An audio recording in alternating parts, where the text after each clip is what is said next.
A lot of people say, Grease, how come you use expressions like that? My Sprache, what are you talking? How come you know so many of them Jewish terms? I said, well, I never told you this before, but Estelle was Jewish. Estelle Lipshitz. I'll never forget it. God, I love that woman like I love no other.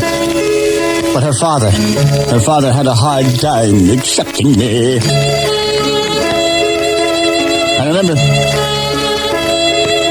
I was standing there in the living room when she walked into the den where her father was to let him know that we were getting married. She said, Papa, I got some good news for him getting married. He jumped up and he said, hey, wonderful, wonderful. I thought the day would never come. Who are you marrying? I know, don't tell me you're marrying Ernie Shapiro. She said, no, it's not going to be Ernie Shapiro. He said, oh, don't tell me it's the Harvey Meiselman. You've been seeing Harvey again. She said, no, it's not Harvey. He said, well, who is it? She said, Nino Greaseman. He said, what? Nino Greaseman? You mean he's not? She said, no, Papa.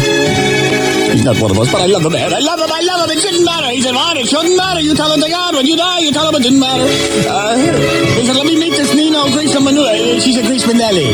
He said, let me meet him. So I walked in. I said, Mr. Lipshitz, it's good to meet you, son. I really will make your daughter very happy. He said, what do you do for a living? I said, well, I'm a disc jockey. A disc jockey! A disc jockey! You're not a doctor? I said, no, sir, look, I will take care of your daughter. He said, well, she loves what? She's my daughter. I love her. If you make her happy, I love her. So then I guess I should love you, right? I said, oh, you'll never regret it.